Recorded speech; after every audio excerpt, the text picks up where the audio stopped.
అందరికీ నమస్కారం అండి. ఈ వీడియోలో 7వ తరగతి ఇంగ్లీష్‌కి సంబంధించిన పోయెట్స్ మరియు ఆథర్స్ గురించి బట్టి పట్టనవసరం లేకుండా, చదవనవసరం లేకుండా చాలా ఈజీగా గుర్తుపెట్టుకునే విధంగా కోడింగ్ రూపంలో చేయడం జరిగిందండి.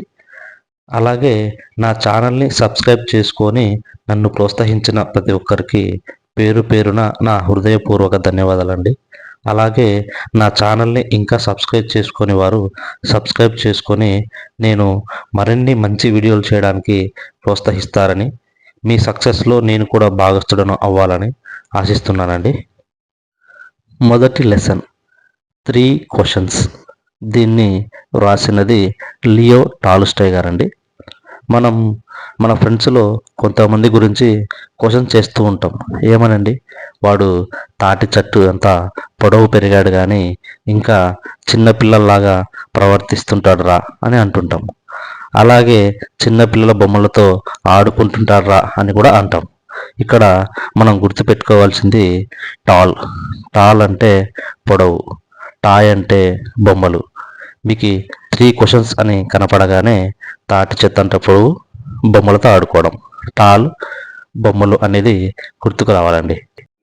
ఏ గిఫ్ట్ ఆఫ్ చెప్పల్స్ లెసన్ను వ్రాసినది వసంత సూర్య గారండి. దీన్ని ఎలా గుర్తుపెట్టుకోవాలంటే, వసంతకాలంలో సూర్యుని వేడి నుండి మన కాళ్ళు కాలకుండా చెప్పులు వేసుకుంటామని గుర్తుపెట్టుకోండి. ఇక్కడ మీకు ఏ గిఫ్ట్ ఆఫ్ చెప్పల్స్ అని కనపడగానే వసంతకాలము, సూర్యుడు అని గుర్తు రావాలండి. క్వాలిటీ లెసన్ను వ్రాసినది జాన్ గాల్స్ వర్తి అండి. దీన్ని ఎలా గుర్తుపెట్టుకోవాలంటే, క్వాలిటీ అంటే నాణ్యమైన అని అర్థం వస్తుందండి. ఇక్కడ గాల్స్ వర్తిలో గాల్స్ని గోల్డ్ అని, వర్తి అంటే విలువైనది అని మనం గుర్తుపెట్టుకోవాలండి. ఇక్కడ నాణ్యమైన అని కనపడగానే గోల్డ్ విలువైనది అని గుర్తు రావాలండి. క్వాలిటీ అంటేనే జాన్ గాల్స్ వర్తి అని గుర్తుపెట్టుకోండి.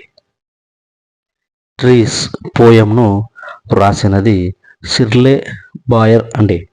దీన్ని ఎలా గుర్తుపెట్టుకోవాలంటే, షేర్ మార్కెట్లో చెట్లు కొనే బయర్స్ ఎక్కువ అని గుర్తుపెట్టుకోవాలండి. షేర్ మార్కెట్ అంటే షిర్లే అని గుర్తు రావాలండి. బయర్ అంటే కొనేవారని గుర్తుపెట్టుకోవాలండి. ట్రీస్ అంటేనే షిర్లే బయర్ అని గుర్తు రావాలండి. ఎక్స్పర్ట్ డిటెక్టివ్స్ లెసన్ను వ్రాసినది శారద ద్వివేది గారండి. దీన్ని ఎలా గుర్తుపెట్టుకోవాలంటే, శారద గారు ఎక్స్పర్ట్ డిటెక్టివ్ అనిపించుకోవడం కోసం డిటెక్టివ్స్కి సంబంధించిన అన్ని వీడియోలని డివిడిలో వేసుకొని చూసేవారని గుర్తుపెట్టుకోండి. ఇక్కడ డివిడి అనేది ఎలా వస్తుందంటే, ద్వివేదిలో డబ్ల్యూఐని సైలెంట్ అనుకుంటే మనకు డివిడి అనే స్పెల్లింగ్ వస్తుందండి. డిటెక్టివ్స్ అంటేనే డివిడి అని గుర్తు రావాలండి. The invention of Vita Wonk లెసన్ను రాసినది రోల్డ్ దహల్ అండి. దీన్ని ఎలా గుర్తుపెట్టుకోవాలంటే, ఇన్వెన్షన్ అంటే కనుగొనడం అండి. వీటా వొంక్ గారు ఏం కనుగొన్నారంటే రోడ్లు వేయడం. ఇక్కడ రోడ్లు వేయడం ఎలా వస్తుందంటే, రోల్డ్లో ఎల్ సైలెంట్ అనుకుంటే రోడ్ అని వస్తుందండి. దహల్లో హెచ్ సైలెంట్ అనుకుంటే దాల్ అని వస్తుందండి. ఇక్కడ దాల్ అంటే హిందీలో వేయడం అండి.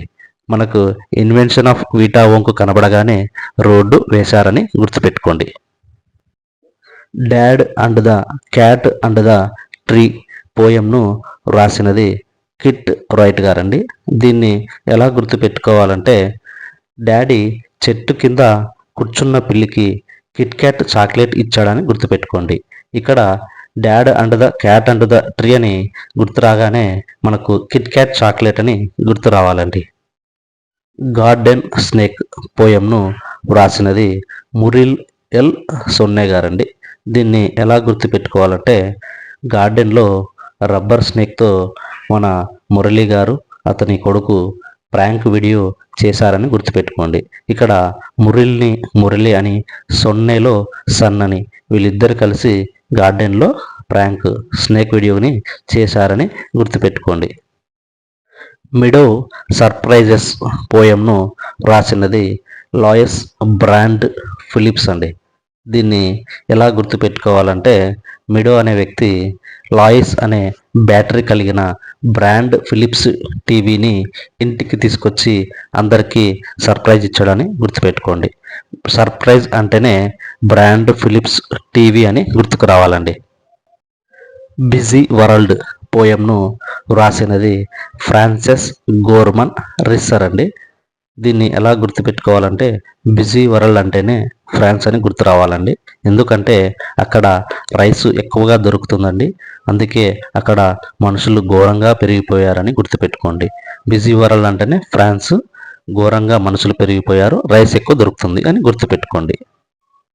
బ్రింగింగ్ అప్ కర్రీ వ్రాసినది ధన్ గోపాల్ ముఖర్జీ గారండి. దీన్ని ఎలా గుర్తుపెట్టుకోవాలంటే కర్రీ పండక్కి ఇంటికి అల్లుడు వచ్చాడని అత్తగారు దన్నను పోయి గోవు పాలు తీసుకొని కీరు చేసి ఇచ్చారని గుర్తుపెట్టుకోండి. ఇక్కడ గోపాల్ని గోవు పాలు అని చదవాలండి.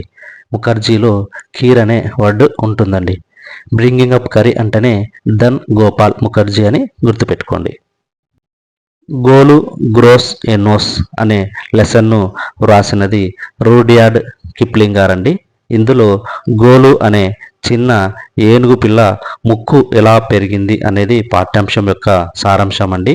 దీన్ని ఎలా గుర్తుపెట్టుకోవాలంటే ఆ పెరిగిన ఏనుగు యొక్క ముక్కును యార్డులో కొల్చారని గుర్తుపెట్టుకోండి. అలాగే కిప్లింగ్స్ని ఎలా గుర్తుపెట్టుకోవాలంటే ఆ పెరిగిన ఏనుగు యొక్క ముక్కును జనాలు సెల్లులో ఎక్కువగా క్లిప్పింగ్స్ తీసుకున్నారని గుర్తుపెట్టుకోండి. చాందిని అనే లెసన్ను రాసినది జాకిర్ హుసేన్ గారండి.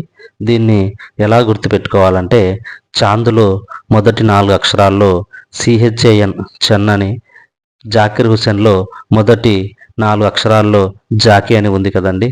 ఆ 2 పదాలను కలిపితే జాకీ చాన్ అని వస్తుందని గుర్తుపెట్టుకోండి. జాకీ చాన్ అంటే ఫేమస్ మార్షల్ ఆర్టిస్ట్ కదండి. చాందిని అనగానే జాకీ చాన్ అని గుర్తుకు రావాలండి. ద బియర్ స్టోరీ రాసినది యాక్సెల్ ముంతే గారండి.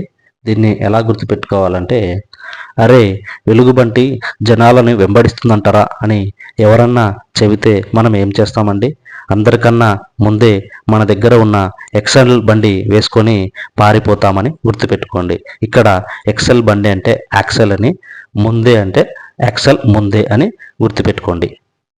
ఏ టైగర్ ఇన్ ద హౌస్ రాసినది రస్కిన్ బాండ్ గారండి. ఒక టైగరు మన ఇంట్లో చొరబడితే దాన్ని ఏం చేస్తామండి? బంధించాలని ప్రయత్నం చేస్తాం కదండి. దాన్ని బంధించడానికి ఒక బోన్ తీసుకుంటాం. ఆ బోన్లో ఏం వేస్తామండి? రస్కులనే బ్రెడ్ ప్యాకెట్లు వేసి దాన్ని బంధించాము అని గుర్తుపెట్టుకోండి. A tiger in the house అంటేనే బంధించాము రస్కులతో అని గుర్తుపెట్టుకోండి. యాన్ ఏలియన్ హ్యాండ్ రాసినది జయంత్ నర్లికర్ గారండి. దీన్ని ఎలా గుర్తుపెట్టుకోవాలంటే ఏలియన్ హ్యాండ్ని యాంట్ కొరికింది అని గుర్తుపెట్టుకోండి. యాంట్ అనేది జయంత్లో యాంట్ అనే వర్డ్ ఉందండి. ఈ యాంట్ కొరికినప్పుడు అతని చేతిలోకి ఏం వెళ్తుందండి? ఫార్మిక్ యాసిడ్ వెళ్తుందండి. ఆ ఫార్మిక్ యాసిడ్ నరాల్లోకి వెళ్ళిందని గుర్తుపెట్టుకోండి. నరాలంటే నర్లికర్. యాన్ ఏలియన్ హ్యాండ్ అంటేనే జయంత్ నర్లికర్ అని గుర్తుపెట్టుకోండి.